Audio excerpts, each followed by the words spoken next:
Welcome back to the new Statesman podcast. I'm still here in the studio and I have been joined by my colleague Will Dunn. Hello, Will. Hello. And we are going to talk about young people, essentially. And what's been going on with them. Hooked off, well, several things, in fact, that we will come on to. But very, very timely, today you have written a piece responding to this survey released by the insurance giant AXA, which has a pretty bleak statistic about 16 to 24-year-olds. Tell us more. Yeah, so we've just been hearing about the political volatility of young people.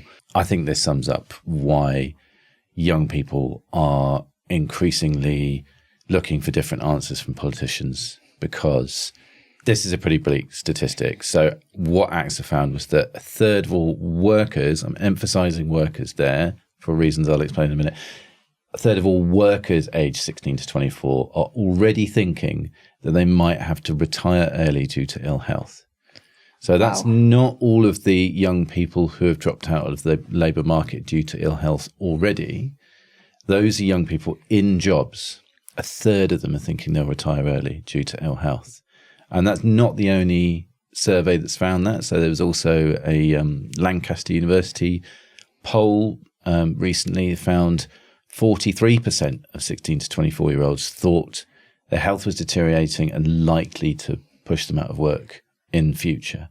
So again, those are people in work. So I think that in terms of your labour force participation rate, that's really, really bad. It's also really, really bad in terms of your dependency ratio. So how many people in work you have to pay for today's pensioners. And it's just really indicative, I thought, of the kind of economic hopelessness that there is among young people today. I think there's a lot of generational unfairness in the way the tax system works, in the way benefits work, and in the economy in general. But I think that shows up occasionally in one of these sort of statistics that makes you go, oh, wow, that really does not look good for the future. Yeah, so to be clear, what we're talking about here is people at the beginning of their working lives who have jobs. I'm assuming that workers in this context is just the ones who actually have jobs, so not students, or people who are still figuring out what they want to do with their lives. And already they feel that their physical or their mental health is at risk to the extent where the idea of being in the workforce for however many decades, they don't necessarily think that's going to be possible for them. I guess it might also reflect the fact that the pension age is steadily rising and a significant number of, well, I'm not sure how much young people generally think about retirement age, but the ones that do are probably looking at that and going, it might raise into the 70s, possibly even to the over 80s bracket. So actually retiring early, it looks pretty bleak from that perspective too, right? If you're going to be asked to work for longer and longer and longer because we haven't really figured out what to do with the concept of an ageing society and demographic changes. Yeah, you do see young people saying things like, I'll never get a state pension and things like that, which it probably isn't true. But I can see how young people can get the impression that there won't be anything left for them. And I think it's interesting you say that because I don't think I'm ever going to get a state pension. Do you not? So I don't know.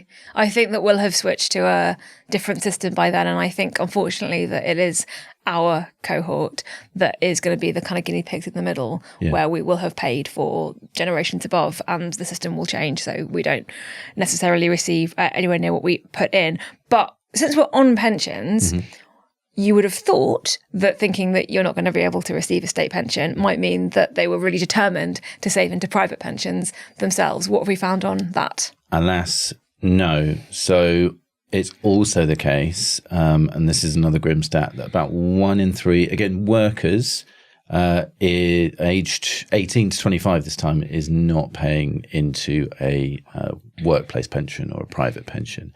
And that's significant because all of those people will have been auto-enrolled into their workplace pension when they started working. So they will have had to have opted out unless they're self-employed, which has a low take-up rate for private pensions anyway. But, most of those people will just be employees who have said, either I'm going to opt out because I'll get a small amount of extra money in my payslip per month, and I can't be bothered to think about something that's not going to happen for 50 years, or they'll have said, you know, I don't think it's worth it. I earn so little. I see so little going in there. I don't see any point in building up a pension pot.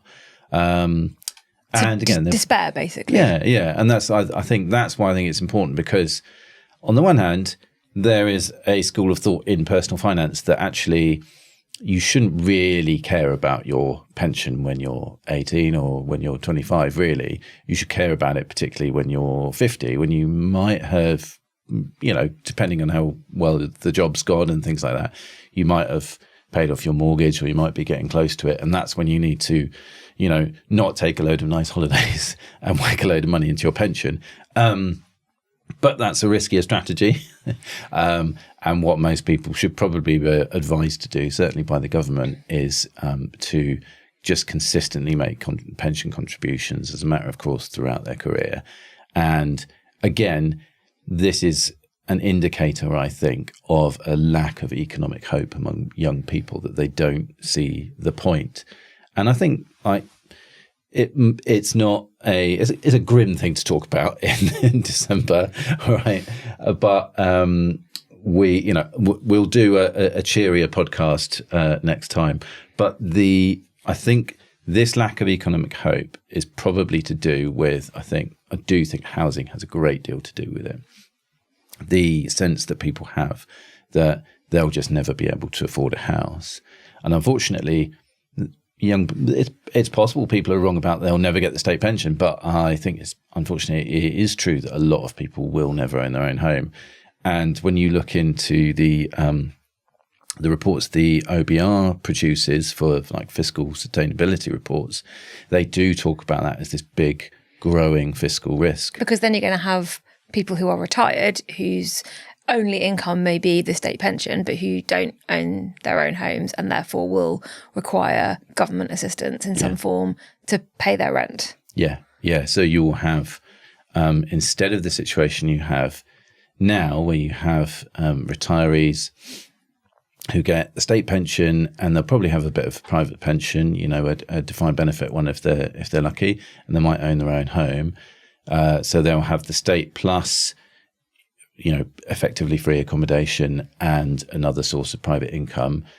That you'll just have lots of people who are just dependent on the state entirely for their income and for their housing.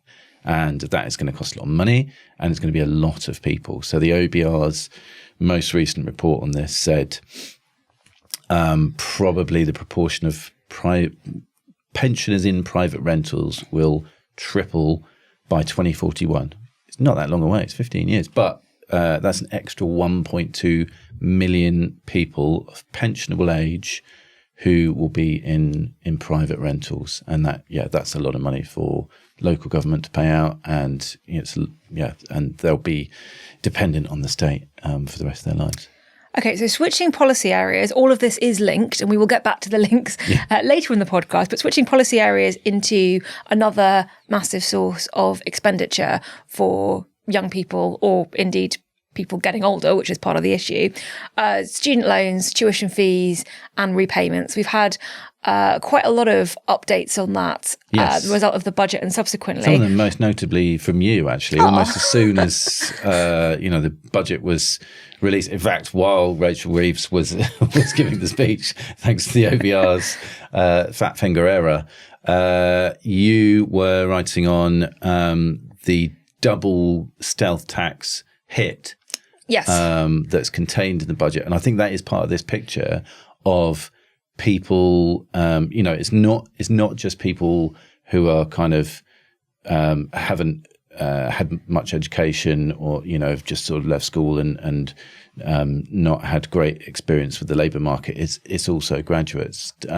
Just explain that, the double hit. Yeah. So what I spotted from the leaked OBR forecast was the fact that, as well as tax thresholds being frozen, which we talked a lot about, this kind of stealth tax, the thresholds at which graduates on post-2012 student loans would start repaying their student loans were also being frozen, and they were being frozen at around 27,000. So what that means is that even though inflation should supposedly be driving earnings up, they're stuck paying more of their income back towards their student loans, which a lot of people don't think of as a tax increase or a tax issue, because they think of loans as being sort of repayments. But the point about that cohort specifically is the interest rates are so high that the majority of them are not expected to repay their loans over the course of their working life, and therefore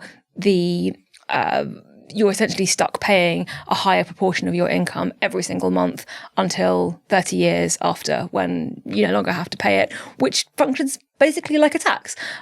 For those after 2022, they have a lower repayment threshold, so they pay a little bit less back, but they also pay over a course of 40 years rather than 30 years. So that's taking you up, if you finish university age 21, that's taking you to 61 as opposed to 51. So that key decade that you were mentioning a second ago, where, post 50, you might be wanting to really invest in your retirement because you've done quite well for yourself. At that point, people who took out student loans post 2022 are still going to be paying their loans back as well. But the double stealth tax specifically refers to the 2012 to 2022 graduates, and they just got slapped with it and it didn't get mentioned. And I think that's kind of interesting for two reasons. One of which is that there are certain groups that we care a lot about, and graduates tend to be one that we don't. And I think if it had been another group that was slapped with two stealth taxes, there'd have been more emotion about it, which there really wasn't. And the second reason is that they're one of the core voter groups that is still supporting Labour, or was supporting Labour previously before the budget. So you're kind of hitting your core voters, taxing your metropolitan graduate voters, taxing probably like your own special advisors, and taxing the future. And I think that is kind of all those convolutions you're describing, like these weird new policies, like changing the length of the loan, or just hitting people who graduated within a certain decade.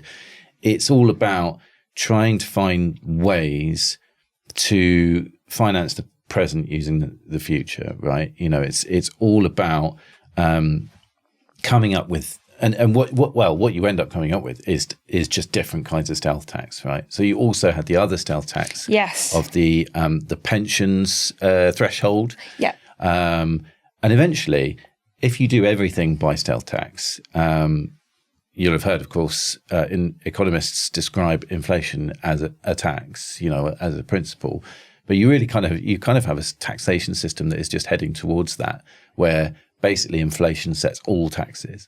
And whether the height at which inflation, the speed at which inflation accelerates is the prime tax raising force. And the government just kind of surrenders responsibility to that and says, it's all done by inflation now. And, it becomes the most sort of basic, broad-based tax there is. And in that situation, you might also have governments that say, well, should inflation just be 2%? Maybe we like inflation. Maybe inflation's helpful. On the subject of things getting more expensive, both of us spotted this piece of research from the Intergenerational Foundation, who have looked at the increase in tuition fees, which is something not announced in the budget, announced in the post-16 educational skills white paper, but that they say, and I'm going to let you explain how they got to this number, but they say that this change will cost university starters an additional £15 billion. Yeah. Not each. No. Go on, tell us what's going on here, how they got there and why it matters. Well, that is basically the sort of current cohort of students and roughly sort of people who will be graduating around the end of this parliament, paying about an extra £14,000 a year each. So about £5,000 of that is the additional borrowing to pay for the higher fees. And then about £9,000 of that is the additional interest on that additional borrowing over the course of 30 years. 40. Sorry, 40. No, and that's significant because one of the things that the reforms in 2022 did is that they added an extra decade on the repayment, which then meant that students or graduates who would never have paid their loans back before they got cancelled out now Yay, you've got an extra 10 years to pay it back. And they got the proportion of students who will end up paying off their student loan rose, even though those students will end up paying a lot more money. But that's obviously the point. But yeah, that cohort, because they were still on a 20-year repayment period, the assumption was that almost the high majority of them would never end up actually paying off their loan. And at that point, you just have to admit that it's a graduate tax. And that's an uncomfortable thing for a government to admit. But yeah, I mean, in all of these statistics, we see education becoming a great deal more expensive to students and over a much longer time. And again, that principle of the future paying for the present. And the more you do that, the more expensive it gets, because this is a great example of that. It's just in order to pay for a slightly more expensive present, five grand of extra fees, you're ending up paying nearly double that again on debt interest. Now, trying to separate out the many different pieces that you've written for the New Statesman on related themes, you wrote one in the immediate aftermath, a couple of days after the budget, about a very specific old versus young anomaly, shall we say, in what was going on in the budget. And I posted this on Blue Sky and got a lot of people very upset with me, and they shouldn't have been upset with me. They should have been upset with you. So explain what that was about, and clear your name on the podcast. So this is a very specific point at which the earnings of somebody who is an apprentice, because apprentices have a lower minimum wage, they might be working effectively full time, and if they are earning kind of just over the threshold, the threshold at which you start paying income tax, yes, which is 12,000, about 12.5 at the moment. Then you might also have a pensioner who has about the same income. So you have somebody who's effectively working full time and is paying tax. I mean, it won't be very much, but this is about a principle. And then you would have a pensioner who, pensioners during this parliament will go over that 12.5 grand threshold thanks to the triple lock, but they won't pay any income tax on that. Now, on the one hand, you could say, well, fair enough, that works as you can't have a tax system where everyone who receives a state pension has to then figure out how much income tax to pay on it and hand over, you'll go through a whole bureaucratic process for someone's nan to hand 40 quid back to HMRC. That would be a silly thing to do. Fair enough. I accept that. But that means, why do you have to go through that process for all the apprentices or everyone on low incomes? Or, it's a principle of fairness. And, if you're going to have a universal benefit for people, then you should have other universal principles around it about how you treat everyone in the tax system. Well, thank you for explaining that. Again, if you are enraged listening to all that, please direct your fury at Will rather than me. But you do also make an interesting point, and it's a point that we have discussed on the podcast before, about the issue of what people have paid in to a system, or what they think they've paid in, or what politicians have told them they've paid in, versus the reality that then leads to some slightly distorted conversations when we're discussing this. And you also go into do you call it a myth, the myth of national insurance? Yeah, I think it is a myth. Again, it's not a myth, we pay it. Well, yeah. No, I mean, again, people on social media do get cross about this. If you say national insurance is just income tax, then people will get in a flap about that. And I welcome that flap. Do flap away, but it is just income tax. Okay. So there is a thing called National Insurance Fund, and it gets filled up with national insurance contributions, and then almost all of it goes again. It does at the moment run a surplus, but it's not very much surplus. And there is a report, I think it's Government Actuaries Department report, that will show you exactly where that runs out. I think it's somewhere in the next decade. So soon? Yes, it completely runs out. There is no surplus. But the main principle is it's not the pot that you put your money into and then you get your money back out. It's the pot that you put your money into, and then the government takes the pot over to today's retirees and gives it to them. So it would never have enough money in it to cover more than 1 year of pension payments to today's retirees.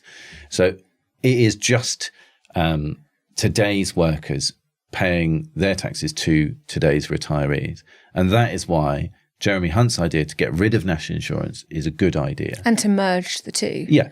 What he didn't say was how you would pay for it. But you could do, get rid of 8 points of national insurance and replace it with 5 points of income tax, because income tax covers more people. Which would also hit landlords, which would be a unintended consequence. But the general principle is that, it is just a bit of an illusion, and but it fools people into thinking that because they have paid in all their lives to this pot, that they are owed money back out. And I think if you got rid of it and used it to dispel that principle, then you could start to have a conversation with people about saying, if you are already a millionaire, if you live in a nice big house and you have a private pension pot with over £1 million in it, so you're getting, substantially, probably a multiple of the median income in the UK from your own private investments, do you need a state benefit? And it is just a state benefit. Again, it is not a pot that it's just tax. So do you need to be paid a weekly income by the state if you are in that position? Because there are a lot of people in that position and they cost us a huge amount of money. This is, I think, the second time that you have suggested means testing the state pension on this podcast. The other thing that it would do, though, if you combined the two, is it would make it obvious to people who are not in that situation, who don't have multi-million-pound houses, because every time we talk about this, I am inundated with people pointing out that not all pensioners are millionaires. It would remind them that their income, the state pension, is paid for by today's workforce, and therefore, if you make it incredibly unattractive or difficult or hopeless to be a young worker in Britain today, and you get a whole load of young workers either opting out of the system entirely by going off to Dubai or San Francisco or wherever, or dropping out of the workforce in despair due to mental or physical ill health, which is where we started, that's going to have a direct impact on the funding available for those receiving the state pension. Therefore, it would be a good idea if everyone at every stage of the age spectrum cared about the despondency and the hopelessness among 16 to 24-year-olds, because we're all going to rely on them. Yeah, what you're doing when you have a very large state pension bill, as we do, is you are taking from current workers money that they would otherwise be saving into conventional savings, which would provide funds for investment, which is also, the way the government sees us, creating new economic growth, and you're paying it out in welfare benefits. And like I say, there are lots of people who really do need the state pension. You need to make sure you can still provide for those people. Otherwise, you get back into the situation you had in the 80s, where you had extreme pensioner poverty, and that is horrific. And that's why I would also keep the triple lock, because the triple lock comes in for a lot of criticism because people are annoyed about the size of the pensions bill, the state pension bill. But it is a way to ensure that people who have, if they have been unable to work through their lives, then that they still receive, an income to live on when they are of pensionable age. If you allow the triple lock to deplete pensioner income, then people who only rely on the state pension, their needs won't go away. It's a bit like, you can never get rid of risk, or you can never get rid of energy. It's not, their needs will just materialize somewhere else in the system. So, it is a good way to cover the needs of those people. And you do have to keep uprating it using some system. But yeah, does everyone need it? That's, I think, the more important question. Okay, well, we didn't manage to end on a cheerful note, but we did manage to bring it back into some semblance of cohesion. Yeah, well, I mean, I think also what young people have to look forward to is, first of all, I think there are lots of positive things, like public health is loads better and is continually improving. Access to knowledge through technology, technological development still continuing. There is loads of stuff going on for young people to be optimistic about, but also I think a government with its own severe fiscal problems and trying to fix those problems by taking away money from sort of people's futures through these long-term stealth taxes that we've talked about, has to be really careful about what it's telling those people about their prospects, because I don't think it, from these statistics that we're talking about, it really doesn't look like it helps. And on that cheerful note, well done. Thank you very much. Merry December, everybody. Merry December.